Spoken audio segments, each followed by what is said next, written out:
Let's talk about Mario Galaxy because I've seen so many people discuss problems with this, with the pricing, and what this means for Nintendo Switch games moving forward. Mario Galaxy 1 and Mario Galaxy 2 are getting re-released. I just gotta say, that is so epic. I didn't even play Mario Galaxy back when it released for the 35th anniversary. I don't know. I didn't do it. My brother did. My brother bought the 35th anniversary game, and I watched him play it, and I thought that was really cool. But for some reason, I didn't play it back then, and I haven't played it since back on the Wii. So it's probably been over 10 years since I played both Mario Galaxy 1 and Mario Galaxy 2, which is why I'm really excited for these games. Like, I'm going to get them. I am pumped, and I'm happy we can now play these games at a higher resolution. You know, we can play them handheld. There are some unique new differences, like with the use of the Joy-Con and everything that the Switch has to bring to it. Also, apparently on the Switch 2 edition of these games, they're able to be played in 4K, which is awesome. And there's even more UI differences and all that stuff. They've even added some new things to these games, like apparently they added more Rosalina books, more pages in the books. I'm not really sure what they could do there, but I'm assuming that they are adding more to these books to make them more in line lore-wise with the Mario Galaxy movie that's coming out, which is a completely different discussion. But yes, they are adding some content, not much content. They're also adding some compatibility with the amiibo that are releasing. Apparently, if you scan an amiibo, a life mushroom comes out of them and you can use them. Is cool, even though the amiibo come out 6 months after the game releases, so that's kind of weird. I don't understand that. But I think a lot of the criticism of this game doesn't have to do with the game actually being on the console itself or the release in general. It's just mainly the pricing. That is the main concern and criticism I've seen from this game, and it's valid. I completely understand. I streamed this game, and a lot of people in my chat were saying, are you telling me I need to repay for this full game, even though I already bought it 5 years ago for the 35th anniversary? And first of all, let me just debunk that. No, you can buy these games separately, digitally. If you want to buy it physically, then yes, you need to spend extra money for that. If you already have the game, you just have to get it digitally, so you don't have to double dip on the first Mario Galaxy game. But it's the pricing breakdowns that I've heard a lot of people be really angry about and confused about, and it just makes Nintendo seem greedy from the outside. But let me try and break this down and make sense of this the best I can. So there's a few ways that people have been looking at this. The first one is the comparison to the 35th anniversary, and pretty much that looked like you were getting 3 games for $20 each because the full bundle was $60. You had to buy the bundle if you were getting them. You had to spend $60. You couldn't buy them individually digital like you can now. That's the thing. People are saying, oh, 5 years ago, I only needed to pay $20 for Mario Galaxy. Yes, I can see how that makes sense, but I think you kind of got to look at it as a full release. Those 3 games were $60. You're paying $60. I really don't know how to break it up because it was a full package. Like, they were giving you $20 per game. I didn't think that was really a scam or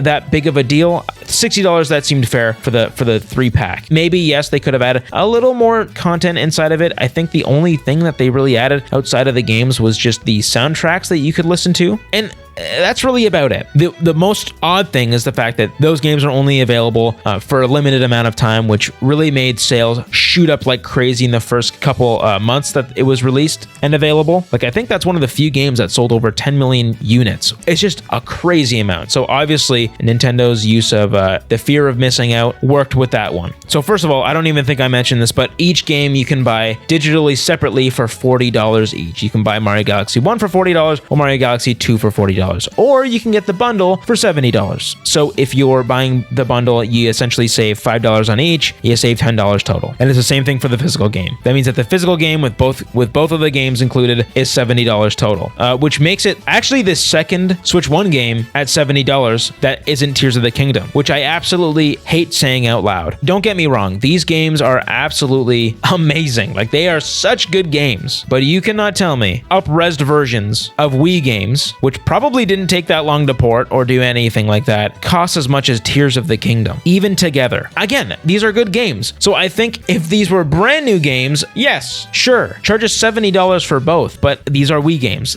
Nintendo has sold us these games multiple times over. Another comparison that people are using is back on the Wii U eShop, because you could buy Wii games on the eShop, and I'm pretty sure that you could buy each of these games for $20 each separately, digitally, on the Wii U. So, I mean, that right right there alone. They've already done this on another platform. And yes, inflation, you can say inflation really makes a difference. Let's be honest, inflation didn't double the price that much. A little more work obviously went into these Switch 2 releases with the upscaling and the difference in UI and using the mouse controls and the motion controls and all that. So I will give them credit for that. Again, I just think that this could have been $30 each, and this would have just been a regular $60 release. I think that's what Nintendo honestly needed. I think Nintendo really needed this to be a $60 release, because I think a lot more people would have been on board with that. Can you imagine if it was just $60 for both? Even if it was $60 for the bundle and $35 for both games digital. I mean, that's what I mean. Like, I think that $10 is worth the reputation. The fact that I'm even making this video is going to damage Nintendo's reputation a little bit. I don't know how many views this video is going to get. Maybe it gets 10 views, and then obviously at that point, it's not going to damage it that much. But so many people are talking about how this cost way too much money, and that just makes Nintendo seem greedy and scummy.